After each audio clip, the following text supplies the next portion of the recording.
마지막 폐광이 된 삼척시 도계.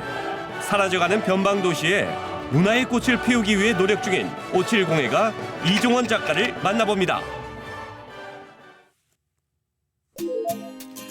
강원도 삼척시 도계의 미 깊은 산골에 이제는 폐교가 된 옛 소달중학교가 자리하고 있는데요. 선생님 안녕하세요. 예, 안녕하세요. 반갑습니다. 예, 삼척에서 삼척 도계에서 570에 하는 이종원이라고 합니다.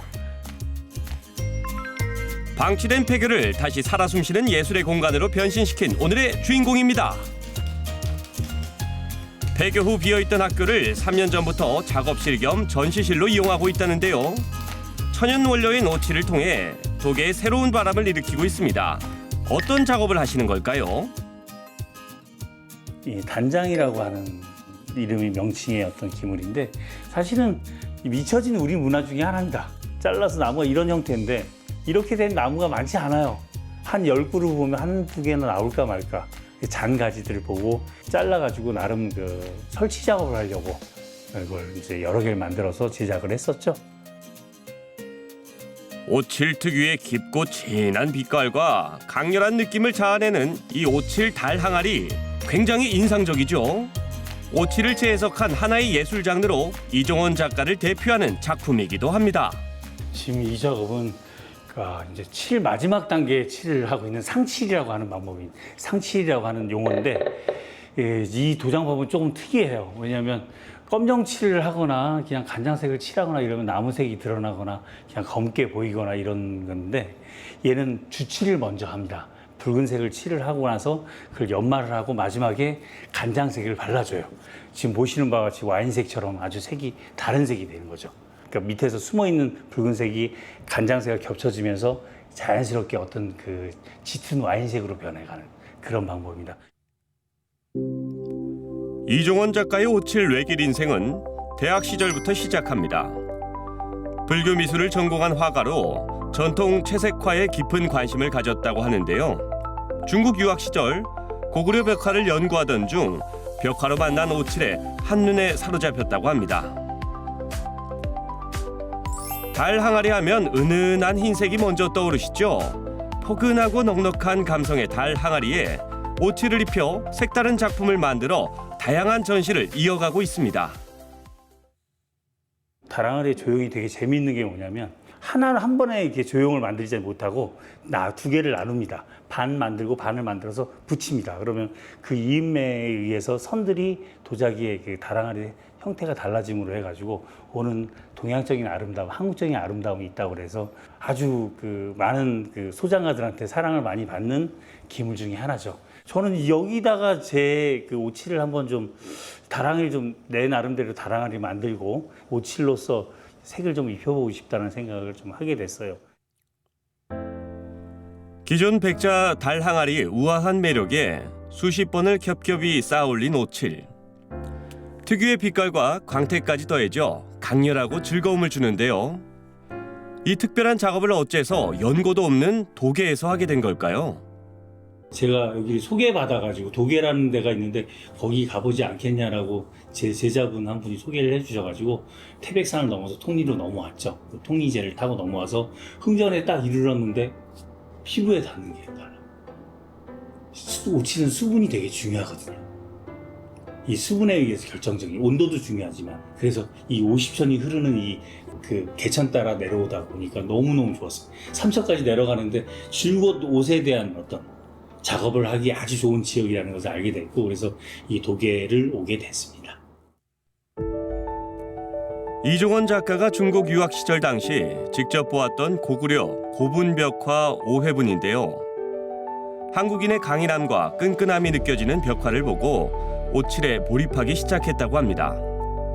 여러분도 이 벽화에서 한국인의 정과 감성이 느껴지시나요? 그 당시에 이제 오칠을 좀 배우고 있을 때인데 우연하게 어떤 도록을 한번 봤는데 보니까 이게 우리가 알고 있는 동양 회화적인 방법이 아니라 이거는 오칠공예의 일종의 방법으로 이 벽화를 제작하지 않았을까라는 생각을 하게 됐어요. 직접 가가지고 무덤에 들어가서 보니까 아니나 다를까 오칠로 그려진 그때 받은 느낌이 너무너무 충격이 커가지고 제 인생에 칠로 할 수밖에 없는, 오칠을 할 수밖에 없는 그런 상황이 됐었죠. 왜냐하면 제 눈에 이것이 어떻게 제작되는지 알게 됐는데 제가 이걸 안 할 수가 없죠. 오칠하면 나전칠기를 떠올리는 분들이 많은데요. 오칠은 불교 문화와 관련이 깊어서 불상 제작의 핵심 재료로 쓰였습니다. 지금 보시는 칠흑처럼 어두운 검은 빛의 석가모니 불상도 오칠로 만들어진 건데요. 전통 기법인 건칠을 자급해 희소성과 예술적 가치가 매우 높은 작품입니다. 지금은 이제 이 건질불상 제작 기법에서 상당히 많은 분들이 관심을 가지고 이것을 연구하는 사람도 생겨났고, 오칠하는 사람으로서 이 정도 불상을 제작을 할 수 있다는 것도 나름 그 작가로서는 어떤 그 나름 저의 능력을, 그 가치를 드러내는 일이기 때문에 되게 중요한 어떤 그런 그 작품이라고 할 수 있습니다. 근데 지금 뭐 뿌리시는 거예요? 지금 물을 뿌리는 겁니다. 오칠은 말리는 작업이 가장 중요한데요. 물을 뿌리는 이유가 뭘까요? 그 오칠은 아무래도 자연 상태에 없는 물질이거든요. 이 자체가. 굽기 위해서 뭐가 필요하냐면 수분이 필요해요. 그래서 칠장이라는 걸 사용하죠. 이 칠장에다 물을 뿌려서 수분에 의해서 경화가 돼요. 단단하게 됩니다. 그렇기 때문에 습도하고 온도가 가장 중요해요. 그 칠을 굳혀야 다음 일을 할 수 있기 때문에 그런 과정마다 매번 들어갔다 나갔다.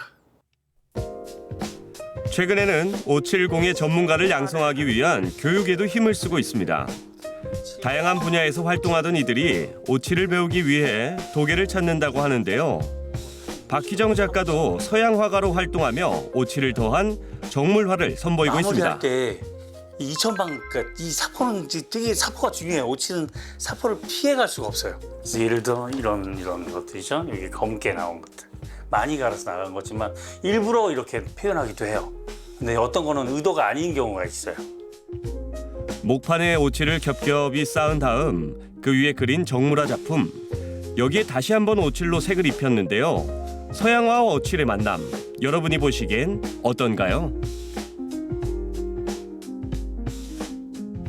저는 이제 서양화를 전공을 했는데 서양화하고 오칠 작업하고 어떻게 이렇게 결합을 시켜볼 수 있는 그런 게 있을까 해서 도움이 될까 해서 그렇게 시작을 했어요. 이종원 선생님이 중국에서도 또 유학하고 오신 선생님이라 그 기본에 충실한 작업을 할 수 있어요. 그냥 겉멋이 아니라. 그래서 기본적이면서도 오칠 작업이면서도 회화적이면서 이거는 그야말로 오칠과 회화하고 이제 잘 접목되는 작품들이 나오니까 더 확실히 더 저는 잘 했다고 생각해요. 어느새 3회를 맞이한 도계전이 열리는 날. 전국에서 모여든 100여 명의 작가와 작품 200여 점이 소달중학교 곳곳을 채우며 활력을 불어넣었는데요. 여기에 중국과 일본 작가들도 참여해 한중일이 모두 모인 국제적인 행사가 펼쳐졌습니다. 저는 이런 생각을 했어요. 여기 독일에 살고 있는 분들이 고급 미술, 아름다운 미술, 정말 그런 서울에나 가야 볼 수 있는 것들이 여기서도 우리가 볼 수 있으려면 우리가 좋은 기획을 해서 이런 잔치를 만들어서 여러 곳에 있는, 전국에 있는 혹은 또 국에 있는, 일본이나 중국에 있는 좋은 작가를 불러들여서 여기서 한판 재미지게 놀아보자. 그리고 우리가 그걸 향유하자라는 어떤 뜻으로 이 도계전을 만들었습니다. 이번엔 이종원 작가님을 따라 도계 5일장을 찾았습니다. 이른 아침부터 손님 맞을 준비로 분주한 모습인데요. 이렇게 일찍부터 시장엔 무슨 일일까요? 예술가와 5일장의 만남이 영 낯설기만 한데요. 도계 사람들이 가장 많이 모이는 장날, 오칠을 알리기 위함입니다. 도계전, 우리 제3회 도계전을 하잖아요. 그 도계전에 그 일부 그 한국지로 해가지고 행사로 이 전통 5일장에 모여가지고 저희가 생산한 레지던스한 칠기 공예품들, 온나무 관련된 껍질이라든지 화칠 이런 것들 좀 선보여가지고 주민들하고 이제 장터에서 직접 판매도 해보고 또 이런 것이 있다라는 걸 알리는 그런 행사를 진행합니다. 요리가 전공인 여고생 작가의 작품을 소개할 예정인데요. 외과가 있는 도계에 눈 내리는 풍경을 담은 오칠 공예품입니다. 초봄에 눈이 많이 오거든요. 겨울이 지나가지고 늦겨울부터 해가지고 초봄까지. 근데 눈이 많이 온 걸 봤었어요. 그래가지고 그걸 연상하면서 이게 반찬통이 아니라 도시락통인데 계란 껍질로 만든 거죠. 하얀 눈을 상징한. 동글동글한 눈이 내리고 있는, 소복하게 눈이 내려있는 강원도 이 도계의 풍경을 자기 나름대로 해석을 해가지고 이 문양을 넣은 거예요. 생활 가까이에서 즐길 수 있는 다양한 칠기 공예품을 장터에서 만날 수 있다니 정말 친근하죠. 장을 보러 온 손님들도 하나둘 관심을 보이기 시작하는데요. 일단은 좀 신기하고요. 이게 또 쓰면 쓸수록 손때가 묻으면서 또 광택이 난다라고 하니까 아마 그 기간이 지나면 지날수록 또 소중하게 느껴질 것만 같고, 사실 요즘 이런 수공예 제품이면서 오칠한 거는 보기가 좀 어렵잖아요. 이런 걸 제가 구입했다라고 하는 게 득템이라고 생각을 합니다. 계란 껍질. 이번 도계전에 참여한 제자들도 스승의 장터 공예전을 구경 온 모양인데요. 발로 뛰며 오칠을 알리는 모습 직접 보니 어떠세요? 저희들도 그전에 원주에서 오칠을 배웠었는데요.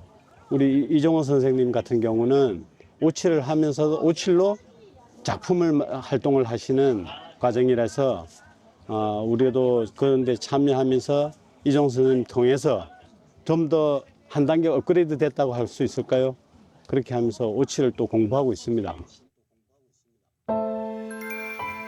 이종원 작가표 생활 밀착형 예술이 도계의 새로운 꿈과 희망을 불러올 날이 머지않은 것 같은데요. 이제는 고향보다 더 끈끈해진 도계에서 또 어떤 새로운 꿈을 칠하고 싶으신가요?